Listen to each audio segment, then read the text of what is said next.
Bildiyiniz kimi mübarək Rəcəb ayında bir çox əlamətdar günlər var.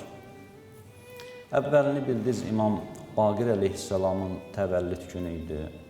Bu ayda qarşıda 13 Rəcəb ayının 13-ü İmam Əli əleyhissalamın təvəllüdüdür. Rəcəb ayının 27-si Məbəəs bayramıdır. Bu əlamətdar günlərdən biri Rəcəb ayında İmam Əli əleyhissalam Xeybər qalasını fəth elədi. Rəcəb ayının elə ilk cüməsi bu günündə Yəmənlilər xüsusilə bayram tutur, Həzrət Əli əleyhissalamın Yəmənə qədəm qoyduğu gündür. Yəni, əlamətdar günlər, mənalı günlər Rəcəb ayında çoxdur, xoş günlər çoxdur. Ramazan ayında Allah inşallah bu dəyərli günlərdən istifadə eləməyi hər birimizə ruzi və tövfiq versin inşallah. Mən ona görə də bu mövzu, bu ikinci xütbəmizin mövzusunu daha çox Həzrət Əli əleyhissalamdan danışmağa həsr elədim, niyyət elədim. Bir dənə sualın cavabı ətrafında danışmağa çalışacağım. O da budur ki, Peyğəmbər Məbəəs də dedik bu aydadır. Məbəəsin şirəsi, xülasəsi buyurdu ki, Euzubillahimineşşeytanirracim. Ya eyyuhər rəsul, bəlliğ ma unzilə ileykə min Rəbbik. Ey mənim Peyğəmbərim, Rəbbindən sənə nazil olan cəmaata çatdır. İn ləm təfəl fəma bəlləğtə risalətə. İn ləm təfəl biha fəma bəlləğtə risalətə. Əgər bu dediyimə əməl eləməsən, sanki heç Peyğəmbər belə deyildin sən. Allah Teala Peyğəmbərə bu cür ciddi tapşırıq verir. Dediyimi cəmaata çatdır. Özdə demir ki, deyir ki, çatdır. Bəlliğ, çatdır. Bu, Peyğəmbərin nübüvvətinin xülasəsi, şirəsi nə idi? Peyğəmbər Həzrət Əli əleyhissalamın öz yerinə müsəlmanların vəlisi, rəhbəri və imamı olaraq təyin edir Allahın əmrinlə. Allah Teala Həzrət Əli əleyhissalamı doğulanda dünyaya təqdim elədi. Elə bir şəkildə dünyaya gətirdi ki, bütün aləmin diqqətini Kəbəyə çəkdi. Və Həzrət Əli əleyhissalamın doğulmağını, dünyaya gəlməyini qeyri-adi şəkildə dünyaya getdi.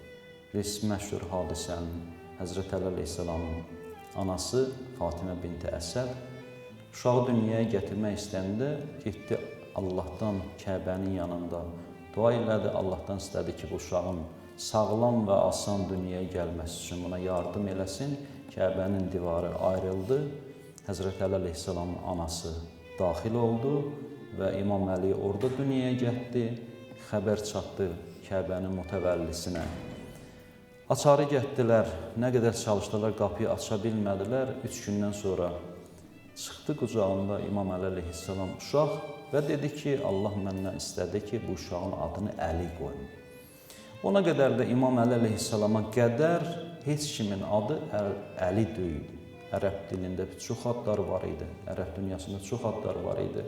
Bu adlar ki, bilirsiniz, ilk öncə Həzrəti Muhammed sallallahu aleyhi və səlləm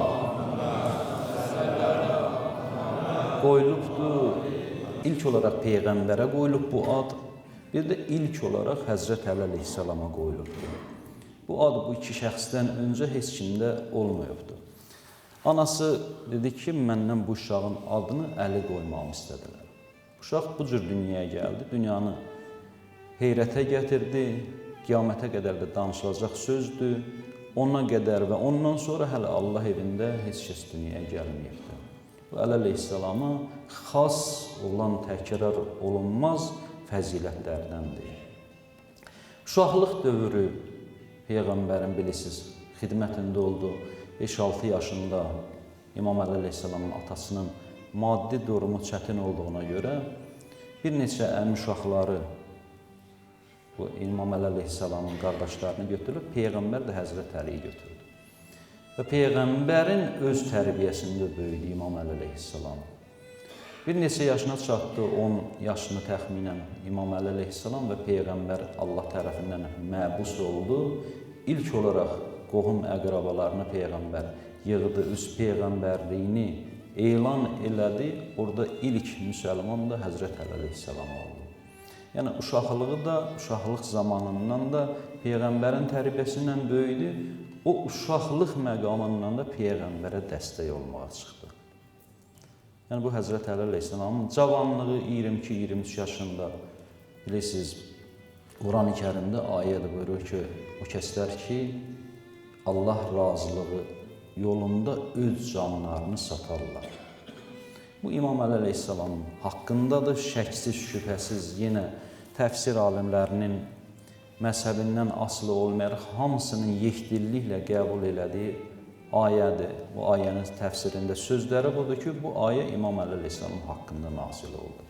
Peyğəmbərə can təhlükəsi olanda Allah Taala əmr elədi ki, Peyğəmbər Məkkəni tərk eləsin və düşmənlər Peyğəmbərin evi tərk elədiyini, şəhəri tərk elədiyini anlamasın deyə qərar idi ki, yerində bir nəfər yatsın, çırağı yandırsın axşam və kənardan baxsalar görsünlər ki, evdə bir insan var. Həzrət Əli əleyhissalam yorğanı başına çəkmişdi. Bu işdə bütün tayfaların əli qana bulaşsın deyə 40 dənə tayfadan 40 dənə döyüşçü seçmişdilər ki, daha heç kəs bir-birini ittiham eləməsin deyə. Peyğəmbəri qətlə yetirilmək istəyirdilər və Həzrət Əli əleyhissalam Peyğəmbərin yerində yatdı, özünü Peyğəmbərə, Allah dininə fəda elədi və gəldilər, gördülər ki, yerdə yatan Həzrət Əli əleyhissalam. O zaman cəmi 22, ya bəzi tarixçilərə görə 23 yaşı var idi, cavan bir oğlan idi. İmam Əli əleyhissalam buyurur ki, Allaha and olsun, 40 tayfa yox, bütün ərəb dünyası yığılıb üstümə gəlsəydi, yenə qorxmazdım. Yəni, bu yolda Allahdan başqa heç kəsdən qorxum olmubdur. Bu da İmam Əli əleyhissalamın şücaətli addımlarından biri idi. Ya məsələn, dedik, Rəcəb ayı Xeybərin fəthidir. Xeybər bilirsiniz, Yahudilərin alınmaz 7 dənə qalalarından idi. Çox hərbi istehkamları idi, ora girmək qeyri-mümkün idi. Peyğəmbər bunlara müharibə başlatmamışdı, başqa Peyğəmbərin əxlaqı və sünnəti kimi. Amma o qalalardan çıxırdılar, müsəlmanlara hücum edirdilər və müsəlmanlara zərər yetirirdilər, bəzən qətlə yetirirdilər. Peyğəmbər məcbur oldu ki, bunlara qarşı müharibə elan eləsin. Dediyim kimi, 7 dənə qaladan istehkamdan ibarət idi. 2 gün sərkərdə göndərdi, əskər göndərdi, döyüşçü göndərdi, heç kəs o qalanı ala bilmədi. 3-cü gün Peyğəmbər 2-ci gün sonrası dedi ki, mən sabah bayrağı, pərçəmi, İslam bayrağını o şəxsə verəcəm ki, o heç vaxt Allah yolunda döyüşdən qaçmayıbdır. Allah onu sevir, o da Allahı sevir. Çünki o qalanı almaq qeyri-mümkün sayılırdı o zaman üçün. Yuxarıdan üstlərinə ərinmiş nələrsə tökürdülər, qaynar su tökürdülər, əsgərləri yandırırdılar. Sabah Peyğəmbər gəldi, dedi, Əli hana? Dedilər, ya Rasulallah, Əli göz ağrısı var idi, şiddətli, gün gələ bilmədi və əsgərlərin arxa cəbhədə xidmətindədir.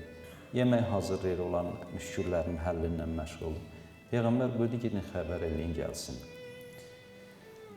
Gəldi Həzrət Əli əleyhissalam Peyğəmbərin əmrindən gəldi və Peyğəmbər öz ağzını suyundan İmam Əli əleyhissalamın gözünə çəkdi. Peyğəmbər İmam Əlinin gözü şəfa tapdı və bayrağı verdi İmam Əli əleyhissalama. Bilirsiniz, burada İmam Əli əleyhissalam indi bir əlinlə ya bir barmağından müxtəlif şəkillərdə nəql ediblər hədisləri.